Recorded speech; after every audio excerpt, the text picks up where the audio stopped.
Hallo, ich bin Sarah. Und ich bin Marc. Du hörst Deutsch mit uns, Podcast für Arabischsprachige. Heute geht es um ein Thema, das viele beschäftigt. Wie lerne ich Deutsch alleine, ohne teuren Kurs oder Lehrer? Ja, Selbstlernen ist möglich. Und es kann sogar mehr Spaß machen, weil du dein eigenes Tempo bestimmst. Wir zeigen dir heute, wie du mit einfachen Methoden richtig vorankommst. Setz dich zurück, lehn dich an und lass dich inspirieren. Heute wird es praktisch. Ich fange mit einer Frage an. Glaubst du, dass du Deutsch lernen kannst, ohne in einen Kurs zu gehen? Viele denken, ohne Lehrer geht nichts. Aber das stimmt nicht. Du hast schon so viel alleine gelernt, zum Beispiel als Kind laufen oder Fahrradfahren. Sprache sind genauso. Du brauchst keine teuren Bücher oder Kurse. Du brauchst vor allem Regelmäßigkeit, Neugier und den Mut, Fehler zu machen. Viele Lernende machen den Fehler, dass sie zu viel über Grammatik nachdenken. Sie lernen Regeln, aber sie sprechen nicht. Dabei ist Deutsch in erster Linie ein Werkzeug, um mit Menschen zu reden. Also, ändere deine Denkweise. Nicht, ich muss perfekt sein, sondern ich will verstanden werden. Heute zeigen wir dir, wie du Deutsch in deinen Alltag einbaust. Ohne Druck, aber mit Erfolg. Ein erster wichtiger Tipp: Denk auf Deutsch. Klingt schwer? Fang klein an. Wenn du morgens aufwachst, sag zu dir: Guten Morgen, heute ist ein schöner Tag. Wenn du die Zähne putzt, sag: Ich putze mir die Zähne. Die Zahnpasta ist weiß. Wenn du kochst: Ich schneide die Zwiebel. Die Zwiebel ist scharf. Das sind einfache Sätze, aber sie trainieren dein Gehirn, auf Deutsch zu bleiben, statt zu übersetzen. Und du brauchst keinen Lehrer dafür. Du brauchst nur deine Umgebung. Eine Übung für dich. Heute Abend, bevor du einschläfst, erzähle dir selbst auf Deutsch, was du heute gemacht hast. Nur 3 Sätze. Zum Beispiel: Heute war ich im Supermarkt. Ich habe Brot und Milch gekauft. Morgen werde ich kochen. Das dauert 1 Minute, aber es wirkt. Jetzt bin ich dran. Ich möchte über die Macht des Hörens sprechen. Unser Gehirn lernt Sprachen am besten durch Input, also durch Hören und Lesen. Du musst nicht jeden Tag Grammatikübungen machen. Stattdessen höre deutsche Podcasts wie unseren oder höre deutsche Musik, schaue Serien oder Nachrichten. Wichtig ist, dass du regelmäßig hörst, auch wenn du nicht alles verstehst. Dein Ohr gewöhnt sich an den Klang, an die Melodie der Sprache. Ein Trick: Höre die gleiche Folge mehrmals. Beim ersten Mal verstehst du vielleicht 30%, beim dritten Mal vielleicht 70%. Und du kannst langsam sprechen lassen. Viele Podcast-Apps haben eine Funktion, um die Geschwindigkeit zu reduzieren. Also, such dir einen deutschen Podcast, der dir gefällt, und höre ihn auf dem Weg zur Arbeit, beim Sport oder beim Kochen. Das ist Lernen ohne Anstrengung. Ein weiterer wichtiger Punkt: Schreibe ein Tagebuch auf Deutsch. Nicht lang, nicht perfekt, nur ein paar Sätze jeden Tag. Zum Beispiel: Heute war es kalt. Ich habe meine Freundin getroffen. Wir haben Kaffee getrunken.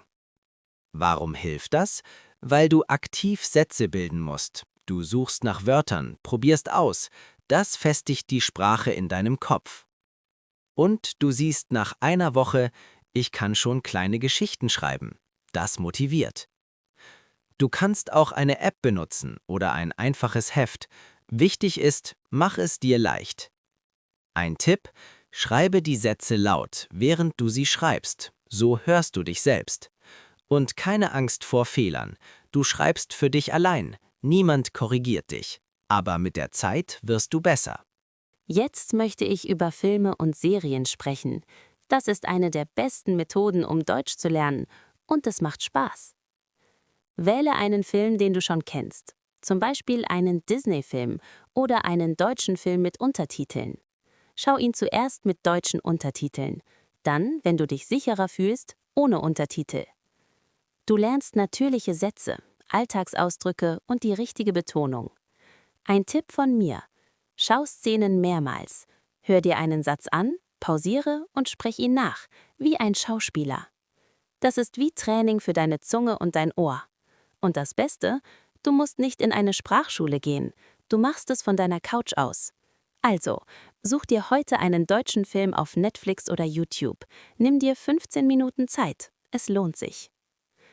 Ein weiterer wichtiger Tipp, nutze tote Zeit. Wir alle haben Zeit, die wir nicht nutzen, beim Warten auf den Bus, in der U-Bahn, beim Kochen. In diesen Momenten kannst du Deutsch üben. Zum Beispiel lade eine Vokabel-App auf dein Handy. Es gibt viele kostenlose. Oder hör einen kurzen Podcast oder wiederhole im Kopf die Sätze, die du heute lernen willst. Ein Trick: beschrifte Gegenstände in deiner Wohnung mit Klebezetteln. Auf den Spiegel, der Spiegel. Auf den Kühlschrank, der Kühlschrank. Jedes Mal, wenn du vorbeigehst, liest du das Wort. Nach einer Woche kennst du es ohne Zettel. Das ist Lernen durch Wiederholung, ohne Anstrengung. Also, mach deine Umgebung zu deinem Lehrer. Du wirst überrascht sein, wie schnell du neue Wörter lernst. Jetzt komme ich zu einem wichtigen Punkt. Vergiss die Angst vor Fehlern. Viele lernen jahrelang, trauen sich aber nicht zu sprechen. Warum? Weil sie Angst haben, etwas falsch zu machen. Aber Fehler sind der schnellste Weg zum Erfolg. Stell dir ein Kind vor. Es sagt, ich gego nicht, statt ich gehe nicht. Die Eltern lachen nicht, sie helfen. Und das Kind lernt. Genauso ist es mit Deutsch. Wenn du einen Fehler machst, korrigiert dich vielleicht jemand. Das ist ein Geschenk. Also, such dir einen Tandempartner, jemanden, der Deutsch spricht und deine Sprache lernen will. Ihr könnt euch online treffen oder in einem Café. Sag einfach, ich möchte Deutsch üben. Kannst du mir helfen?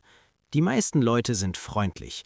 Und wenn niemand da ist, sprich mit dir selbst. Das ist besser als Schweigen. Ein weiterer wichtiger Ratschlag: wiederhole laut. Nicht nur leise im Kopf, sondern wirklich laut. Dein Mund und dein Ohr müssen sich an die neuen Laute gewöhnen. Die deutsche Sprache hat Laute, die es in anderen Sprachen nicht gibt, zum Beispiel K oder Ö. Sprich Sätze nach, die du hörst. Imitiere den Sprecher. Mach dir keine Sorgen, wenn es komisch klingt. Ein Beispiel: nimm einen Satz aus unserem Podcast, pausiere und sprich ihn nach. Mach das 3-mal hintereinander. Du wirst merken, nach ein paar Tagen fühlt sich der Satz natürlicher an. Das nennt man die Methode des Nachsprechens und sie funktioniert ohne Lehrer. Also, sei nicht still. Dein Mund ist ein Muskel. Trainiere ihn jeden Tag ein paar Minuten. Jetzt möchte ich über Lesen sprechen.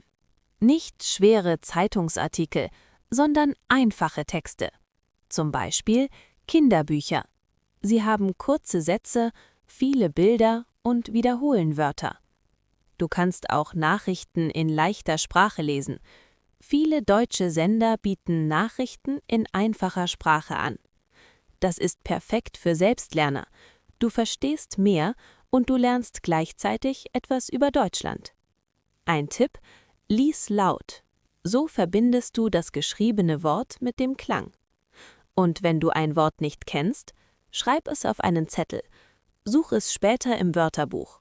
Aber nicht bei jedem Wort, sonst verlierst du den Spaß. Wichtig ist, dass du regelmäßig liest, auch nur 5 Minuten am Tag. Das erweitert deinen Wortschatz und gibt dir Sicherheit. Eine weitere Methode: lerne mit Liedern. Deutsche Musik ist wunderbar. Such dir einen Song, der dir gefällt. Zum Beispiel von Annenmai Kanterei, Die Ärzte oder Namika. Hör den Song mehrmals. Such den Text online. Sing mit, auch wenn du Fehler machst. Musik bleibt im Kopf. Die Melodie hilft dir, die Wörter zu behalten.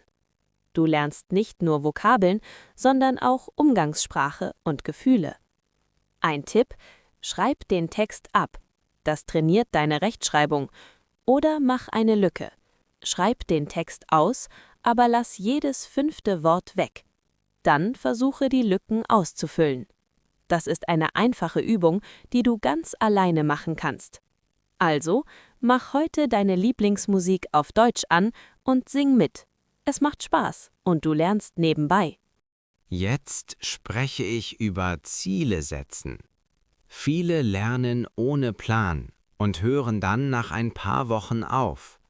Du brauchst ein klares Ziel. Zum Beispiel, in 3 Monaten möchte ich einen einfachen Brief auf Deutsch schreiben. Oder ich möchte einen kurzen Podcast auf Deutsch verstehen. Zerlege das große Ziel in kleine Schritte. Woche 1 lerne 20 neue Wörter. Woche 2 höre jeden Tag 5 Minuten einen Podcast. Feiere deine Erfolge.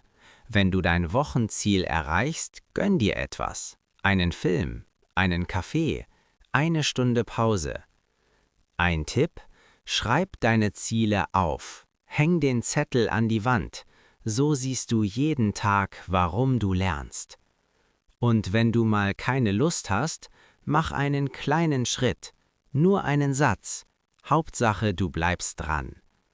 Selbstlernen bedeutet, du bist dein eigener Lehrer, aber du bist auch dein eigener Motivator. Ein häufiges Problem: die Motivation sinkt. Das ist normal. An manchen Tagen ist der Kopf leer. Was tun? Ändere deine Methode. Wenn Lesen langweilt, hör Musik. Wenn Podcasts anstrengend, schau ein Video. Oder mach eine Pause, aber eine bewusste. Sag dir, ich mache heute nichts, aber morgen lerne ich 10 Minuten. Ein anderer Trick: such dir eine Lerngruppe. Vielleicht online, vielleicht mit einem Freund. Ihr könnt euch gegenseitig Fragen stellen, kleine Dialoge üben oder euch korrigieren. Alleine lernen heißt nicht isoliert lernen. Nutze soziale Medien, Foren oder Apps wie HelloTalk. Dort findest du Menschen, die Deutsch lernen oder sprechen. Wichtig ist, hör nicht ganz auf. Ein kleiner Schritt ist besser als kein Schritt. Also, wenn die Motivation sinkt, ändere dein Programm. Bleib flexibel.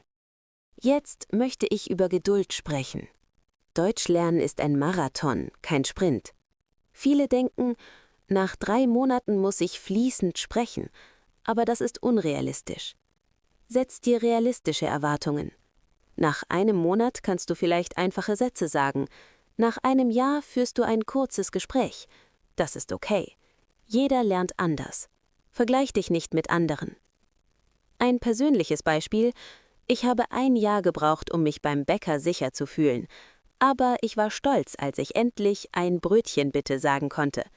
Also, feiere jeden kleinen Erfolg.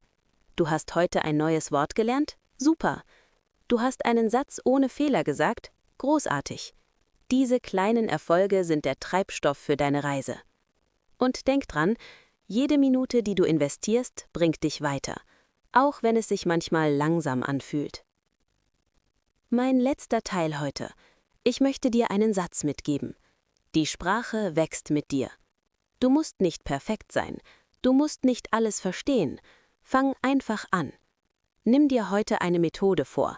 Vielleicht das Tagebuch, vielleicht das Nachsprechen, vielleicht die Musik. Probiere es 1 Woche lang, dann schau, ob es dir gefällt. Wenn nicht, probiere etwas Neues. Das Schöne am Selbstlernen ist, du bist frei. Du bestimmst, wie du lernst, wann du lernst und mit welchen Materialien. Und wir sind hier, um dich zu unterstützen, jede Woche mit neuen Ideen und Motivation. Also fang heute an. 1 Satz, 1 Wort, 1 Atemzug auf Deutsch. Du schaffst das. Jetzt bist du dran, Marc. Danke, Sarah. Ich möchte noch über Wiederholung sprechen. Unser Gehirn vergisst. Das ist normal. Deshalb wiederhole regelmäßig. Nicht einmal und dann nie wieder. Eine gute Methode: die 24-Stunden-Regel. Was du heute lernst, wiederhole morgen, dann nach einer Woche, dann nach einem Monat. Das nennt man Spaced Repetition. Es gibt Apps wie Anki, die das automatisch machen. Oder du schreibst dir Vokabeln auf Karteikarten. Auf der einen Seite das deutsche Wort, auf der anderen ein Bild oder ein Satz. Keine Übersetzung in deine Muttersprache, denn das verlangsamt dich. Wiederholung ist nicht langweilig. Wiederholung ist der Schlüssel zum Automatismus. Wenn du einen Satz 100-mal hörst und sprichst, dann sitzt er irgendwann ohne Nachdenken. Also, hab keine Angst vor Wiederholungen. Sie sind deine Freunde. Mein letzter Teil. Ich fasse zusammen, was wir heute gelernt haben. 1. Denk auf Deutsch. Beschreibe deinen Alltag in einfachen Sätzen. 2. Höre regelmäßig. Podcasts, Musik, Serien. Wiederhole die gleichen Inhalte. 3. Schreibe ein Tagebuch. 3 Sätze jeden Tag. 4. Sprich laut. Imitiere, wiederhole, trainiere deinen Mund. 5. Lies einfache Texte, Kinderbücher oder Nachrichten in leichter Sprache. 6. Setze kleine Ziele und feiere deine Erfolge. 7. Hab Geduld, ein Marathon, kein Sprint. 8. Wiederhole regelmäßig, mit Karteikarten oder Apps. Das Wichtigste, hab keine Angst vor Fehlern. Jeder Fehler ist ein Schritt nach vorne. Du kannst Deutsch lernen, ohne teuren Kurs, ohne Lehrer. Wir glauben an dich. Jetzt bist du dran. Marc, das war eine tolle Folge. Viele praktische Tipps für alle, die zu Hause lernen wollen. Ja, und das Beste, jeder kann sofort anfangen, ohne viel Geld oder Vorbereitung. Wenn dir diese Folge gefallen hat, dann abonniere Deutsch mit uns, German Podcast für Arabischsprachige. Klick auf Abonnieren und die Glocke, dann verpasst du keine Folge. Nächste Woche Smalltalk auf Deutsch. Locker und sicher ins Gespräch kommen. Und danach Essen, Reisen, Arbeit. Alles, was du im Alltag brauchst. Also, mach deinen ersten Schritt. Heute. Und bis zur nächsten Folge. Tschüss und mach's gut.